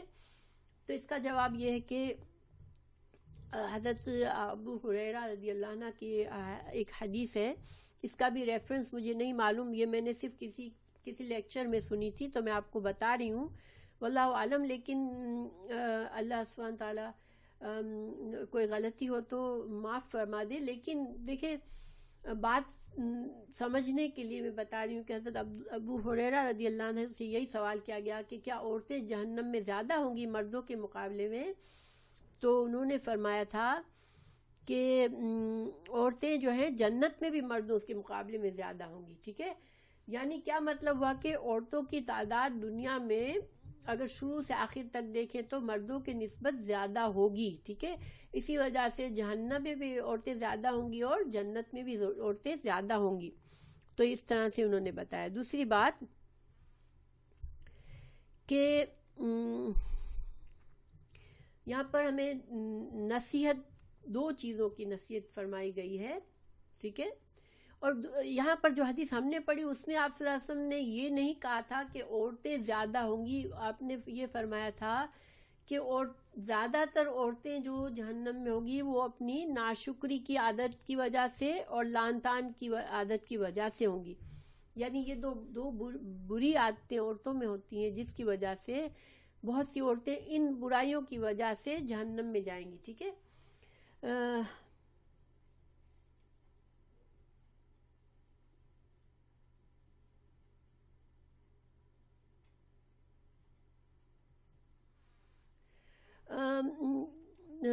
یہ تو لیڈیز کے لیے بھائی اللہ سبحانہ تعالیٰ نے عورتوں کے ساتھ، اگر ہم دیکھیں سورہ نساء پڑھتے ہیں، ہم تفسیر پڑھتے ہیں تو ہمیں ہمیشہ لگتا ہے کہ اللہ تعالیٰ نے عورتوں کو بڑے نرمی سے معاملہ کیا ہے، عورتوں کے ساتھ بڑے عورتوں کے حقوق کے بارے میں اور بہت ہی خوبصورت انداز میں ٹریٹ کیا ہے. اللہ تعالیٰ نے عورتوں کو جیسے ایک ہم کہتے ہیں نا صنف نازک، تو اللہ سبحانہ تعالیٰ نے اس کا لحاظ رکھا ہے کہ عورتوں کے ساتھ نرمی کا معاملہ رکھنے کے لیے. بہرحال یہاں پر دو برائیاں عورتوں کی ذکر ہوئی، ٹھیک ہے. ایک لعن طعن کرنا، ایک ناشکری کرنا. تو دیکھیں لعنت ایسی چیز ہے کہ انسان کسی پر نہ کرے، کوئی مسلمان کسی دوسرے پر لعنت نہ کرے. لعنت کیا ہے؟ اللہ سے کی رحمت سے دوری کی دعا ہے ایک طرح سے، کہ تم پر لعنت ہو کا کیا مطلب ہے کہ اللہ تمہیں اپنی رحمت سے دور کرے. انسان کسی کو کافر کہتا ہے، برے لقب سے بلاتا ہے یا برا طعنہ دیتا ہے یا گالی دیتا ہے یا لعنت دیتا ہے، تو قانون یہ ہے کہ جس کو ہم نے یہ کیا، جس کے ساتھ ہم نے یہ سلوک کیا، اگر اس کے ساتھ ہماری زیادتی ہے، وہ ڈیزرو نہیں کر رہا تھا اور ہم نے کیا، تو وہ برائی ہم پر لوٹ آتی ہے. یعنی لعنت اگر ایک مسلمان کسی پر کرتا ہے، جس پر اس نے لعنت کی اس میں وہ خرابی نہیں ہے، وہ اچھا انسان ہے، تو یہ لعنت پلٹ کر لعنت کرنے والے پر آ جاتی ہے، تو اس وجہ سے ہمیں منع کیا گیا ہے، ٹھیک ہے۔ تو عورتوں میں عام طور پر یہ عادت ہوتی ہے، جذباتیت ہوتی ہے، جذباتی ہو کر جیسے کہ بری لینگویج کبھی یوز کر لی، یا کوئی لعن طعن کر لی، کسی کو طعنہ دے دیا، کسی کے بارے میں بددعائی لفظ کہہ دیا۔ بعض اوقات ایون مائیں بھی اپنے بچوں پر غصہ کر کے اس طرح کی کوئی بات کہہ جاتی ہیں، تو اس میں بہت احتیاط کی ضرورت ہے کہ انسان کوئی ایسا لفظ، اچھی زبان یوز کرے، اچھی کلمات سے معاملہ کرے، یہ ہمارے لیے بہتری ہے، ٹھیک ہے، نمبر 1۔ نمبر 2، صدقہ کرنا ہمیں بھی ضروری ہے، چاہے ہمارے پاس کم ہو تو ہم کم میں سے صدقہ کریں، لیکن انشاءاللہ ہماری نیت یہ ہو کہ اللہ سبحانہ وتعالیٰ ہمیں ہمارے صدقے کو قبول فرما لے، اور اللہ تعالیٰ تو ہماری نیتوں سے معاملہ کرتا ہے، اگر ہمارے پاس کم ہوگا اور ہم کم دیں گے تب بھی اللہ سبحانہ وتعالیٰ ہمیں زیادہ اجر دے دے گا انشاءاللہ۔ اچھا، اب جو یہاں عقل کی کمی کی بات ہوئی، تو دیکھیں عقل کی کمی کے بارے میں علماء نے بہت سی بات کی ہے کہ، اور یہ نہیں کہ عورت کم عقل ہوتی ہے، بعض عورتیں مردوں سے کہیں زیادہ عقل مند ہوتی ہیں، لیکن عورت کی جو بناوٹ ہے اس کو حیض سے گزرنا پڑتا ہے، اس کو نفاس سے گزرنا پڑتا ہے، اس کو پریگننسی سے گزرنا پڑتا ہے، اس کو میناپوز سے گزرنا پڑتا ہے، یہ ساری چیزیں ہارمونل ان بیلنس کرتی ہے عورت کو، اور عورت کی یادداشت پر بھی اثر پڑتا ہے۔ اسی وجہ سے عورت کی جو گواہی جو ہے وہ 2 مردوں اور 1 عورت کی گواہی رکھی گئی ہے، کیونکہ عورت کو کی جو جسمانی طور پر بہت سے چیلنجز سے گزرتی ہے جو مرد کو نہیں گزرنا پڑتا، ٹھیک ہے۔ اور چونکہ اللہ سبحانہ تعالیٰ نے ہمیں پیدا کیا، اللہ جانتا ہے کہ ہمارے اندر کیا کمی ہے، کیا ہمیں، تو اللہ تعالیٰ نے ہمارے لیے رعایت رکھی ہے کہ ایک عورت ان چیزوں سے گزر کر اپنی یادداشت کمزور پڑ جاتی ہے اس کی، تو وہ کہیں غلط نہ گواہی دے دے اور گنہگار نہ بنے، ٹھیک ہے۔ اچھا، اب دین کی کمی عورتوں میں کیا ہے کہ وہی حیض سے گزرنا، جب عورت حیض سے گزرتی ہے تو نمازیں چھوڑنا پڑتا ہے، روزے چھوڑنا پڑتی ہے، تو اس کے یہ دین کی کمی ہو جاتی ہے، تو یہ مطلب ہے یہاں پر۔ بہرحال اوور آل جو یہ حدیث ہے، یہ امام بخاری نے جو ہم نے پڑھی حدیث نمبر 29، وہ ایک چھوٹا سا ٹکڑا ہے بڑی حدیث کا، اور بڑی حدیث کیا ہے، لمبی حدیث یہ یہاں پر ہے، ٹھیک ہے۔ یہ امام بخاری لائے ہیں کتاب النکاح میں، حدیث نمبر 5197 میں، تو اس کو بھی میں پڑھ دیتی ہوں انشاءاللہ۔ تھوڑا آج وقت پورا ہو گیا ہے، لیکن یہ اہم باتیں ہیں تو انشاءاللہ میں آپ کو بتا دیتی ہوں۔ حضرت عبداللہ بن عباس انہوں نے بیان کیا کہ نبی کریم صلی اللہ علیہ وسلم کے زمانے میں سورج گرہن ہوا، تو آپ صلی اللہ علیہ وسلم نے لوگوں کے ساتھ اس کی نماز پڑھی۔ آپ سب کو پتہ ہے کہ نماز کسوف ہوتی ہے، نماز کسوف کے بارے میں پتہ ہے؟ جی، جب سورج گرہن ہوتا ہے، چاند گرہن ہوتا ہے، تو نماز کسوف پڑھی جاتی ہے، اور اس نماز کا طریقہ اس حدیث میں ہے، ٹھیک ہے۔ یہ حدیث صحیح فل حدیث ہے، اور اسی کا چھوٹا سا ٹکڑا امام بخاری حدیث نمبر 21 میں لائے ہیں۔ تو امام بخاری کا ایک طریقہ بھی ہے کہ وہ جو ہے، امام بخاری حدیث کو ریپیٹ کرتے ہیں، اس کے جتنے فائدے ہوتے ہیں اس کو مختلف جگہوں پر لاتے ہیں، تو پھر ہر دفعہ لمبی لمبی حدیث کو لکھنے کے بجائے اس حدیث کا وہ ٹکڑا لکھ دیتے ہیں جس سے وہ فائدہ حاصل ہو۔ تو اس کی وجہ سے بہت سے لوگ جو ہیں وہ بہت سے جو کاؤنٹ کرتے ہیں حدیث کو، تو وہ لوگ مسٹیک کر جاتے ہیں بغیر تکرار کے ساتھ۔ تو امام بخاری کی احادیث 5000 سے اوپر کیے ہیں صحیح بخاری کے اندر، لیکن اگر ہم ریپیٹیشن والی حدیث کو نکال لیں تو اس میں پھر اختلاف رائے ہے کہ کتنی حدیثیں ہیں جو بغیر ریپیٹیشن کے ہیں۔ تو امام حجر جو ہیں، جنہوں نے امام بخاری کی کتاب کی شرح لکھی جو کہ مشہور ترین شرح ہے، انہوں نے کہا کہ 2000 میں نے کہیں لکھا ہوا ہے 2600 یا ایسے کچھ احادیث ہیں، نمبر مجھے نظر آیا تو میں آپ کو بتاؤں گی۔ ہاں، 2513 امام حجر نے ابن حجر نے کہا کہ بغیر تکرار کے اگر ہم دیکھیں تو امام بخاری کی کتاب میں کتنی احادیث ہیں؟ 2513. حالانکہ اگر ہم نمبر سے یوں جائیں تو 5000 سے اوپر ہے. تو سبحان اللہ، ہم نے بھی امام بخاری کی 29 احادیث نہیں پڑھی ہیں. ہم نے کتنی پڑھی ہیں؟ ہم نے 29 آؤٹ آف 2513 میں سے ہم نے 29 پڑھی ہے. لیکن ہم نے چونکہ جب بھی میں ایک حدیث بتاتی ہوں تو جہاں جہاں امام بخاری اس کو لائے ہیں وہ بھی میں بتا دیتی ہوں. تو گویا ہم نے صرف 29 نہیں پڑھی بلکہ زیادہ احادیث پڑھ چکے ہیں ماشاءاللہ. اور امام بخاری کا ایک طریقہ بھی آپ کو سمجھ میں آ گیا کہ امام بخاری حدیث کا ایک ٹکڑا لاتے ہیں کہیں پر اور کہیں پہ پوری لاتے ہیں. تو اب یہ حدیث ہم پڑھتے ہیں کہ آپ صلی اللہ علیہ وسلم کے زمانے میں سورج گرہن ہوا تو آپ صلی اللہ علیہ وسلم نے نماز کسوف پڑھی. ٹھیک ہے، تو ہمیں اس سے یہ ثابت ہوا کہ نماز کسوف پڑھنا چاہیے جب بھی سورج گرہن یا چاند گرہن ہو. ٹھیک ہے. اچھا، پھر طریقہ کیا ہے کہ آپ صلی اللہ علیہ وسلم نے لمبا قیام کیا، بہت دیر تک قیام کیا. اور قیام کیا ہوتا ہے؟ جب کھڑے ہو کر ہم سورہ فاتحہ اور کوئی سورت پڑھتے ہیں. پھر اتنا طویل کہ سورہ بقرہ پڑھی جا سکتی تھی، اتنا لمبا طویل قیام کیا. پھر طویل رکوع کیا. ٹھیک ہے، رکوع بھی بہت لمبا کیا. پھر رکوع سے سر اٹھا کر پھر سجدے میں جانے کے بجائے پھر دوبارہ قیام کیا. اور وہ قیام بھی بہت طویل تھا مگر پہلے قیام سے تھوڑا سا کم تھا. پھر آپ صلی اللہ علیہ وسلم نے دوسرا طویل رکوع کیا، یعنی کہ ایک ہی رکعت میں 2 رکوع کیے. ٹھیک ہے، یہ خاص بات ہے. نماز کسوف میں 2 رکوع ہوتے ہیں اور 2 قیام ہوتے ہیں. تو یہ رکوع طوالت میں پہلے رکوع سے کچھ کم تھا. پھر سر اٹھایا اور سجدہ کیا. تو سجدہ ایک ہی ہے لیکن 2 رکوع ہے. ٹھیک ہے، ہر آیت میں. پھر دوبارہ قیام کیا. پھر بہت دیر تک حالت قیام میں رہے. یہ قیام پہلی رکعت کے قیام سے کچھ کم تھا. پھر طویل رکوع کیا. یہ رکوع پہلے رکوع سے کچھ کم طویل تھا. پھر سر اٹھایا اور طویل قیام کیا. یہ قیام پہلے قیام سے کچھ کم تھا. پھر رکوع کیا، طویل رکوع، اور یہ رکوع پہلے رکوع سے کچھ کم تھا. پھر سر اٹھایا اور سجدہ کیا. یعنی کہ 2 رکعت پڑھی لیکن 2 رکعت میں 4 دفعہ رکوع کیا اور بہت لمبا قیام اور بہت لمبا رکوع کیا. جب آپ نماز سے فارغ ہوئے تو گرہن ختم ہو چکا تھا. آپ نے اتنی لمبی نماز پڑھی کہ گرہن جو تھا وہ ختم ہو گیا. اس کے بعد آپ نے فرمایا کہ سورج اور چاند اللہ کی نشانیوں میں سے ہے. یہ 2 نشانیاں ہیں. ان میں گرہن کسی کی موت یا کسی کی حیات کی وجہ سے نہیں ہوتا.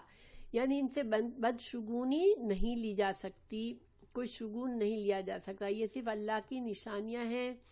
سورج اور چاند بھی اللہ کی نشانی ہے. تو کیونکہ آپ صلی اللہ علیہ وسلم کا بیٹا جو تھا سب سے چھوٹا حضرت ابراہیم، وہ جس دن ان کا انتقال ہوا تھا اسی دن سورج گرہن ہوا تھا. اور آپ صلی اللہ علیہ وسلم، لوگوں نے باتیں کرنا شروع کی کہ آپ صلی اللہ علیہ وسلم کے بیٹے کا انتقال ہو گیا اس لیے سورج کو گرہن لگ گیا. تو آپ صلی اللہ علیہ وسلم نے سمجھایا کہ نہیں، کسی کے زندگی یا موت سے سورج گرہن چاند گرہن نہیں ہوتا. یہ اللہ کی نشانیاں ہیں. اللہ کائنات میں جو بھی ہو رہا ہے اللہ تعالیٰ نے جو اپنا نظام بنایا ہے اس لحاظ سے ہو رہا ہے. اچھا، پھر ہم نے عرض کی، یعنی پھر صحابہ کرام نے نماز کے بعد رسول اللہ صلی اللہ علیہ وسلم نے پوچھا کہ یا رسول اللہ، ہم نے آپ کو دیکھا کہ آپ اپنی جگہ سے کوئی چیز بڑھ کر لی. یعنی آپ صلی اللہ علیہ وسلم جب نماز پڑھا رہے تھے قیام کے دوران آپ نے ہاتھ کو لمبا اس طرح کیا جیسے کوئی انسان کسی چیز کو پکڑنے کی کوشش کرتا ہے. ٹھیک ہے، اور صحابہ کرام نے اس کو دیکھا. اچھا، یہاں پر ایک اور مسئلہ ثابت ہوا کہ مقتدی جو ہے وہ امام کو نماز میں پڑھتے ہوئے اگر دیکھے تو یہ جائز ہے. ویسے تو ہمیں سجدے کی طرف دیکھنا پڑتا ہوتا ہے کہ جہاں ہمیں سجدہ کرنا ہے اس کی جگہ کو دیکھنا ہوتا ہے. ٹھیک ہے، جب ہم قیام کرتے ہیں تو. لیکن اگر مقتدی امام کے پیچھے پڑ رہا ہے تو امام کی طرف نظر اٹھا کر دیکھ سکتا ہے، کیونکہ صحابہ کرام نے دیکھا کہ آپ صلی اللہ علیہ وسلم جیسے کوئی ہاتھ پھیلایا آپ نے کوئی چیز پکڑنے کے لیے. پھر صحابہ کرام نے دیکھا کہ آپ تھوڑا سا پیچھے ہٹ گئے اپنی جگہ سے، جیسے کوئی چیز سے بچنے کے لیے انسان پیچھے جھٹکا لیتا ہے. مثال کے طور پر آپ کچن میں پکا رہے ہیں اور ایک دم سے آئل میں فائر آ گئی یا کچھ، تو آپ پیچھے ہٹیں گے جو جھٹکے کے ساتھ. اس طرح سے امام رسول اللہ صلی اللہ علیہ وسلم پیچھے ہٹے. تو صحابہ نے پوچھا کہ یہ کیا تھا آپ نے؟ تو پھر آپ صلی اللہ علیہ وسلم نے فرمایا میں نے جنت دیکھی تھی. تو اب راوی کو یہاں شک ہوا کہ رسول اللہ صلی اللہ علیہ وسلم نے یہ کہا کہ میں نے دیکھی تھی یا مجھے دکھائی گئی تھی. ٹھیک ہے، تو اس نے اسی طرح بیان کر دیا کہ مجھے شک ہے کہ جنت دکھائی گئی تھی آپ کو، آپ نے یہ کہا، یا آپ نے یہ کہا کہ میں نے جنت دیکھی. اس سے ہمیں یہ پتہ چلا کہ راوی جو تھے حدیث کے وہ بہت زیادہ احتیاط کرتے تھے اور شک والی بات کو بس بغیر بتائے نہیں، یعنی اپنا شک بتائے نہیں بیان کرتے تھے. تو آپ صلی اللہ علیہ وسلم فرمایا میں نے اس کا خوشہ توڑنے کے لیے ہاتھ بڑھایا. جب آپ صلی اللہ علیہ وسلم کو جنت دکھائی گئی تو آپ کا دل چاہا کہ آپ اس کے خوشے کو پکڑ لیں. ٹھیک ہے، اس میں کوئی پھل یا کوئی ایسی چیز آپ نے دیکھی تو آپ کا دل چاہا کہ میں اس کو پکڑ لوں، تو اس لیے ہاتھ لمبا کیا. اور اگر میں اسے توڑ لیتا تو تم رہتی دنیا تک اسے کھاتے اور میں نے. اچھا، اب یہاں پر آپ صلی اللہ علیہ وسلم فرمایا کہ میں نے اسے توڑا نہیں، صرف ہاتھ بڑھایا، کیونکہ اگر میں اس کو توڑ کے اپنے ہاتھ میں لے لیتا اس خوشے کو تو یہ کبھی ختم نہیں ہوتا، کیونکہ جنت کی نعمتیں ہمیشہ کے لیے. تو اگر آپ صلی اللہ علیہ وسلم اس خوشے کو اٹھا کر پکڑ لیتے، توڑ لیتے، اپنے ہاتھ میں لے لیتے تو وہ پھر دنیا میں ہمیشہ رہتا، کبھی ختم نہ ہوتا. سبحان اللہ. ہمیں یہ فائدہ پتہ چلا کہ جنت کی نعمتیں پرماننٹ ہیں. ٹھیک ہے، ان میں کوئی یہاں دنیا میں پھل اگتا ہے پھر وہ گل سڑ جاتا ہے، ختم ہو جاتا ہے، لیکن جنت کی نعمتیں ابدی ہیں. پھر میں نے دوزخ دیکھی، آج کا اس سے زیادہ ہیبت ناک منظر میں نے کبھی نہیں دیکھا. آپ صلی اللہ علیہ وسلم نے فرمایا کہ جب میں دوزخ دیکھی تو میں اتنا خطرناک منظر تھا کہ میں ڈر کے جیسے پیچھے ہٹ گیا. تو جب صحابہ نے جب دیکھا تھا کہ آپ صلی اللہ علیہ وسلم تھوڑے پیچھے ہٹ گئے تھے اور میں نے دیکھا اس میں عورتوں کی تعداد زیادہ ہے. صحابہ نے عرض کیا یا رسول اللہ صلی اللہ علیہ وسلم ایسا کیوں ہے؟ آپ صلی اللہ علیہ وسلم نے فرمایا وہ شوہر کی ناشکری کرتی ہیں اور ان کے احسان کا انکار کرتی ہیں. یہ جو ٹکڑا ہے یہ ہم نے حدیث 29 میں پڑھا، یعنی امام بخاری نے صرف اتنا ہی ٹکڑا ہمیں بیان کیا ہے حدیث 29 میں. تو ان کے احسان کا انکار کرتی ہے. اگر تم ان میں سے کسی ایک کے ساتھ زندگی بھر بھی حسن سلوک کا معاملہ کرو تو بھی تمہاری طرف سے کوئی چیز ان کے لیے ناگواری خاطر ہوئی تو یہ کہہ دیں گی کہ میں نے تو تم سے کبھی بھلائی دیکھی ہی نہیں. تو یہ حدیث پوری تھی. اب جو میں نے آپ لوگوں کو صدقہ والی حدیث بیان کی، وہ دوسری جگہ پر جو بیان ہوئی ہے اس میں یہ بیان بھی ہے کہ جب رسول اللہ صلی اللہ علیہ وسلم نے یہ فرمایا کہ عورتوں صدقہ کرو تو عورتوں نے اپنی ساری جویلری اس وقت جو پہنی ہوئی تھی سب نے اتار کر، حضرت بلال رضی اللہ عنہ ساتھ تھے آپ صلی اللہ علیہ وسلم کے، تو وہ ایک کوئی چیز لے کے سب کلیکٹ کر رہے تھے اور عورتوں نے اپنی ساری جویلری نکال کر اس وقت دے دی تھی. تو یہ ہمیں پتہ چلا کہ صحابہ کرام اور صحابیات جو تھے وہ انتظار نہیں کرتے تھے. ایک بات ان کو سیکھنے کو ملتی تو وہ اس پر فوری طور پر عمل کرتے تھے. اللہ سبحانہ وتعالی ہمیں بھی دین پر ایسا عمل کرنے والا بنائے. اچھا، اس حدیث میں انشاءاللہ جو اصل مین مقصد تھا وہ آپ لوگوں کو سمجھ میں آ گیا ہوگا کہ اس میں عورتوں کی کوئی برائی نہیں بیان کی گئی، بس عورتوں کو نصیحت کی گئی ہے تاکہ ہم یہ جو ایک عام خرابی عورتوں میں پائی جاتی ہے اس کی اصلاح ہو سکے. ٹھیک ہے. اچھا، اب کچھ اور ایکسٹرا فائدے بھی ہیں کہ ہمیں یہ بھی پتہ چلا کہ جس طرح نیکی سے انسان کا ایمان بڑھتا ہے اور وہ جنت سے قریب ہوتا ہے، اسی طرح ہر لیول کے گناہ سے اور ناشکری سے انسان کے کفر میں کی طرف بڑھتا ہے انسان اور جہنم کی طرف بڑھتا ہے. تو اللہ سبحانہ تعالیٰ ہمیں جنت کی طرف بڑھنے والا بنائے ہمیشہ. پھر اور فائدے کچھ یہ پتہ چلے کہ دیکھیں آپ صلی اللہ علیہ وسلم نے نصیحت فرمائی عورتوں کو، تو ہمیں یہ پتہ چلتا ہے کہ آپ صلی اللہ علیہ وسلم اپنے جو لوگ سامنے موجود ہوتے تھے جن کو نصیحت فرماتے تھے ان کے لحاظ سے نصیحت بیان کرتے تھے، ان کے لحاظ سے حدیث بیان کرتے تھے۔ جب عورتوں کو سامنے دیکھا تو عورتوں کی فائدے کی بات بتائی۔ اچھا، پھر آپ صلی اللہ علیہ وسلم نے عورتوں کی ناشکری کا یہاں بتایا، لیکن بہت سی احادیث میں مردوں کو بھی نصیحت فرمائی ہے کہ عورتوں کے حق میں، ٹھیک ہے۔ تو عام بات یہ پتہ چلی ہمیں کہ شوہر اور بیوی کے درمیان شکر گزاری کا جذبہ ہونا ضروری ہے، یعنی شوہر بھی شکر کرے بیوی کے اچھی باتوں کا اور بیوی شکر کرے شوہر کی اچھی باتوں کا، کیونکہ ان میں سے کوئی ایک بھی اگر ناشکری پر اتر آئے گا تو اس رشتے کی حرمت خراب ہو جائے گی۔ اللہ تعالیٰ نے یہ ایک یعنی کہ محترم رشتہ بنایا ہے شوہر اور بیوی کا، اور وہ اسی وقت محترم رہ سکتا ہے جب دونوں شکر گزار ہوں اور دونوں ایک دوسرے کی خوبیوں پر نظر رکھنے والے ہوں، تو انشاءاللہ پھر وہ جو فائدہ نکاح سے اللہ نے بتایا ہے کہ تمہارے لیے سکون کا ذریعہ ہے شوہر اور بیوی، تو یہ معاملہ اسی وقت ہو سکتا ہے جب دونوں ایک دوسرے کے ساتھ شکر گزاری کا رویہ کرے۔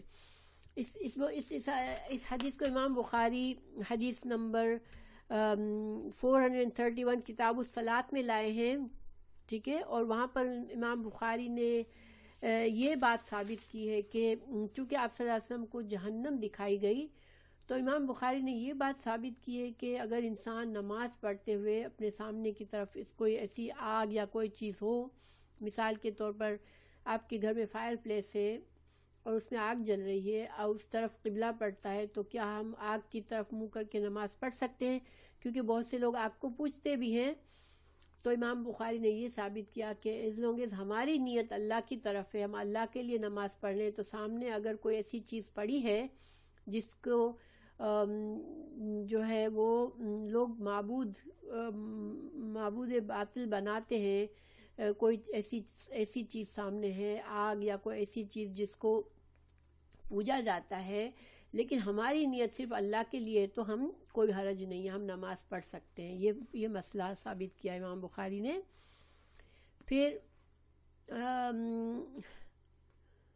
امام بخاری اس کو 748 حدیث کتاب الصلاۃ میں لائے ہیں دوبارہ، اور یہاں پر لا کر یہ دلیل پیش کی کہ نماز پڑھتے ہوئے امام جو ہے وہ سجدے کی جگہ سے سامنے کی طرف دیکھ سکتا ہے، آنکھیں جھکا کر ہر وقت، اگر اس کو کوئی چیز پر نظر پڑ جائے تو اس سے نماز باطل نہیں ہوتی۔ اسی طرح مقتدیوں نے آپ صلی اللہ علیہ وسلم کو دیکھا تو یہ مسئلہ ثابت کیا کہ مقتدی بھی نماز میں اپنے امام کو دیکھے تو اس سے نماز خراب نہیں ہوتی۔ پھر امام بخاری کتاب الکسوف میں لائے ہیں نماز کسوف کا طریقہ، اور جو کہ ہم نے ابھی پڑھی۔ اس کے علاوہ اس کو امام بخاری لائے ہیں کتاب الخلق، مخلوق کی پیدائش کے اس میں لائے ہیں۔ یہاں پر امام بخاری نے حدیث کا وہ ٹکڑا لائے جس میں رسول اللہ صلی اللہ علیہ وسلم نے سورج اور چاند کو اللہ تعالیٰ کی نشانیوں میں سے 2 نشانیاں بتائیں، تو یہ کہ اللہ تعالیٰ کی مخلوق ہیں سورج اور چاند، تو یہ ثابت کیا ہے، کیونکہ سورج گرہن اور چاند گرہن یہ انقلابات قدرت الہی کے تحت ہوتے ہیں۔ بس ایسے موقع پر خصوصیت کے ساتھ اللہ کو یاد کرنا، نماز کسوف پڑھنا ایمان کی ترقی کا ذریعہ ہے۔ امام بخاری نے یہ ثابت کیا کہ چونکہ سورج گرہن اور چاند گرہن اللہ کی خاص نشانیوں میں سے ہے کہ انقلاب قدرت ہے یہ، تو ہمیں اس وقت اللہ کو خاص یاد کرنا چاہیے، یعنی کہ کوئی طوفان آیا، کوئی بہت بڑی چیز ہو گئی کائنات میں، تو ہمیں ان نشانیوں پر بھی اللہ کو یاد کرنا چاہیے۔ جیسے بجلی کڑکتی تھی تو آپ صلی اللہ علیہ وسلم تسبیح پڑھتے تھے، سبحان اللہ بحمدہ سبحان اللہ العظیم، تو یہ خاص ایکسٹرا عبادات ان موقعوں پر جب کہ کوئی خاص نشانی ثابت ہو اللہ کی، اور اس سے مطلب ہمارا یہ عقیدہ یہ ہوتا ہے کہ یہ سب کائنات اللہ کی تخلیق ہے، اور یہ اللہ سبحانہ تعالیٰ ہی سب کچھ، اللہ کے قدرت کے قبضے میں ہی ہے یہ سب کچھ۔ پھر امام بخاری اس حدیث کو 5197 کتاب النکاح میں بھی لائے ہیں، جس میں باب یہ باندھا ہے کہ عورتوں شوہر کی ناشکری کی بھی سزا ہو سکتی ہے، اور اس سزا سے عورتیں جہنم میں بھی جا سکتی ہیں۔ تو یہ ہو گیا۔ اس کے علاوہ اس حدیث سے کچھ ایکسٹرا فائدے یہ پتہ چلے کہ آپ صلی اللہ علیہ وسلم کے صحابہ کرام کا ایک ادب پتہ چلتا ہے کہ آپ صلی اللہ علیہ وسلم نے جب کوئی چیز فرماتے ہیں آپ صلی اللہ علیہ وسلم تو صحابہ کرام سنتے ہیں۔ اور جیسے کہ صدقہ والی عورتوں کی جو حدیث تھی، اس میں نے آپ کو بتایا دوسری جگہ بھی ہے، تو اس میں عورتوں نے فوراً صدقہ کیا، اس پر عمل کیا، لیکن آپ صلی اللہ علیہ وسلم سے سوال بھی کیا، ان کو سمجھ نہیں آیا کہ کیا اللہ کا کفر کرتے ہیں، تو گویا کہ سوال جواب بھی کیے جا سکتے ہیں ادب کے لحاظ سے، اور عمل کرنے کا بھی ہمیں اس میں پتہ چلتا ہے کہ عمل کرنا چاہیے، اگر کوئی اچھی بات ہمیں پتہ چلے تو اس پر فوراً عمل کرنا چاہیے۔ اس کے بعد کچھ اور فائدے ہمیں اس حدیث سے کفر کے معنی سمجھنے میں مدد ملی کہ کفر کے معنی ہمیشہ صرف اللہ کا کفر کرنا نہیں ہوتا ہے۔ پھر ہمیں یہ بھی پتہ چلا کہ ناشکری بھی ایک طرح کا کفر ہے جو کہ انسان کے ایمان کو کم کرتا ہے، اور اگر ناشکری کی بہت زیادہ انسان ناشکرا ہو جاتا ہے تو وہ جہنم میں بھی جا سکتا ہے۔ اور عورتوں کے لیے فائدہ پتہ چلا اس حدیث میں کہ جس طرح ناشکری سے ایمان کم ہوتا ہے، اسی طرح اگر ہم شوہروں کے شکر گزار بنیں گے اس نیت سے کہ اللہ سبحانہ وتعالی ہمیں اس سے اچھا اجر دے گا، تو ہمارا ایمان بڑھے گا انشاءاللہ۔ اور ہمیں یہ بھی فائدہ ہوا کہ انسان کے اعمال، اخلاق، ہر چیز سے ایمان پر اثر آتا ہے۔ تو الحمدللہ ہماری حدیث مکمل ہوئی۔ اللہ سبحانہ وتعالی ہمیں اچھی طرح سے سمجھنے کی توفیق دے، اور اللہ سبحانہ وتعالی ہمیں عمل کرنے والا بنائے کہ علم جو ہے، صحیح علم وہی ہے جو کہ انسان کے عمل میں آ جائے۔ اللہ تعالی ہمیں عمل کرنے والا بنائے، اور اللہ سبحانہ وتعالی ہمیں ہمارے گھروں میں شوہر اور بیویوں میں ایک دوسرے کی قدردانی اور شکر گزاری عطا کرے، کیونکہ دیکھیے بہت سے گھروں کا ماحول صرف اس لیے خراب ہو جاتا ہے کہ دونوں میں سے کوئی ایک ناشکرا ہوتا ہے اور وہ دوسرے انسان کی قدر نہیں کرتا، اور یہ ناقدری جو ہے وہ انسان سیلفشنس سے کرتا ہے، خود غرضی سے کرتا ہے، لیکن خود غرضی انسان کو صرف وقتی فائدہ دیتی ہے، لیکن آخرت میں انشاءاللہ شکر گزاری ہی کی قدردانی ہوگی۔ تو اللہ تعالی ہمیں آخرت کے بڑے فائدے کے لیے چھوٹے نقصان سے بچنے کی توفیق عطا کرے، آمین۔ انشاءاللہ اگلے ہفتے